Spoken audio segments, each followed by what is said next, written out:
back in 1918, these were pretty exciting pictures. The fighting men of America coming home from France.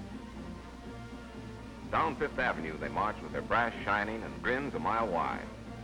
The crowds cheered and waved flags, and the doughboys home from Chateau Thierry and Belleau Wood planned on picking up their lives just where they'd left them. Only for a lot of them, it didn't work out that way. Not exactly.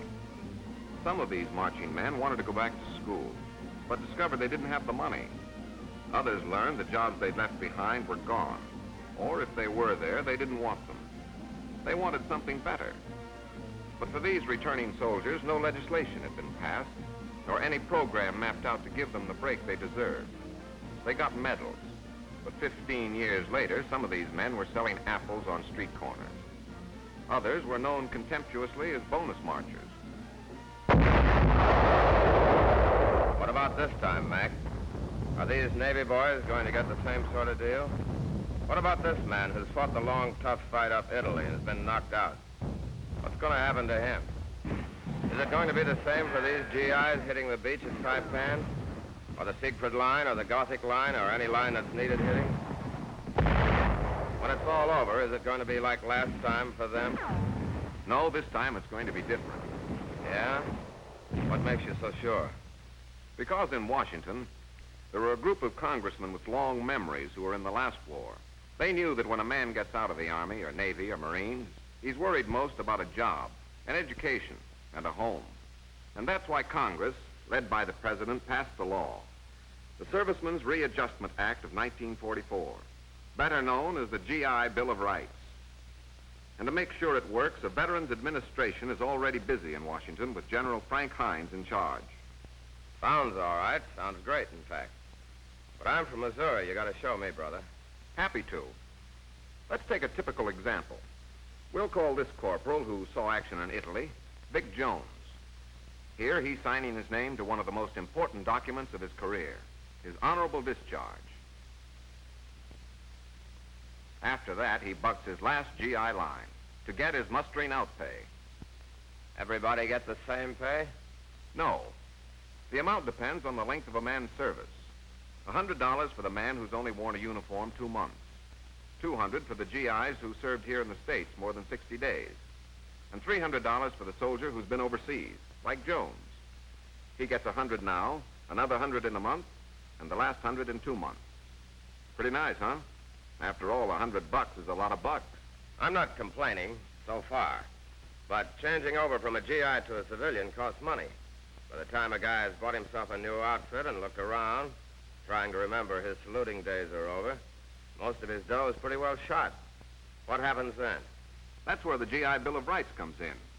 Jones, by law, like every discharged soldier, must report back to his draft board. There, if he wants his old job back, he finds out if he's eligible and how to go about it.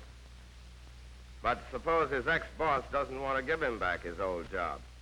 If necessary, the local draft board will get the United States Attorney to go to bat for the corporal at no cost. And his ex-boss will have to rehire him for at least a year. If not at his old job, then one with equivalent seniority, status, and pay. Not bad, not bad. But what about the guy who was unemployed before he entered the Army? And what about a guy like Jones here who wants a better job than when he went in? The United States Employment Service has 1,500 offices throughout the country with a special Veterans Employment Representative to assist ex-soldiers in finding the right job. But what if the right job doesn't turn up so fast and he's unemployed for a while? Then, like Tabor here, who's eligible, he receives unemployment insurance, $20 a week up to a maximum of 1 year, depending on his length of service. Or take the case of a man like Albert Falk, who goes into his own business after he's discharged. If things are a little slow in getting started, and he's earning less than $100 a month, then through the GI Bill of Rights, he receives a check each month, making up the difference. You said something about an education. What about a man like Sergeant Brown here who's just been let out? Before the Army got him, he was going to school. Now he'd like to go back. Veterans Administration offices have been set up in every state, and it's here the ex-soldier goes if he wants to continue his education under the GI Bill of Rights. All he has to do when interviewed is prove that he was not over 25 when he entered the service, or show that his education was interrupted. You mean he can get any kind of education he wants? Now you're getting the idea. Any kind of education and in any part of the country. High school, trade school, college, university.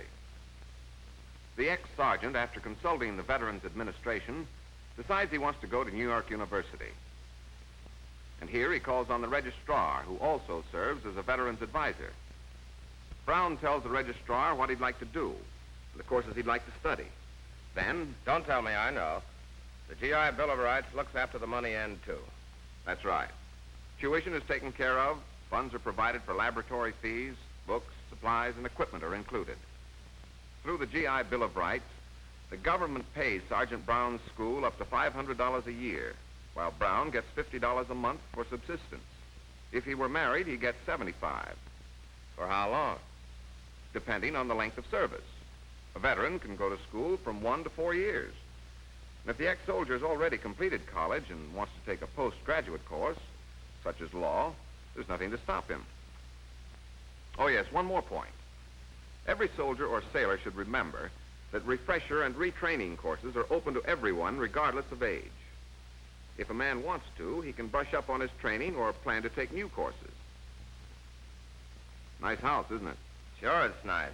And if I'm lucky, after I get out, in 5 or 10 years, I'll have one pretty much like it. Well, George Tobin, just driving in, didn't have to wait any 5 or 10 years.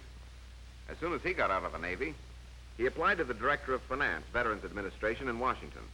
And they were able to help him get a loan by guaranteeing it up to $2,000. Of course, George, like every veteran, had to meet certain conditions, prove he was a reliable citizen. But he was able to do that all right. I guess I was all wrong about it being like last time. But wait a second. What about the beautiful blonde? Don't tell me the GI Bill of Rights guarantees every returning serviceman one of those, too. No, that's still up to the veteran. Just as it's up to him to take advantage of the GI Bill of Rights and not expect the government to come after him. The GI Bill of Rights is not a reward or a handout or a gravy train, but rather an American way to make it easier for each man to take his place once again in the community and get some of those things for which he went to war. A job, a business, an education, a home.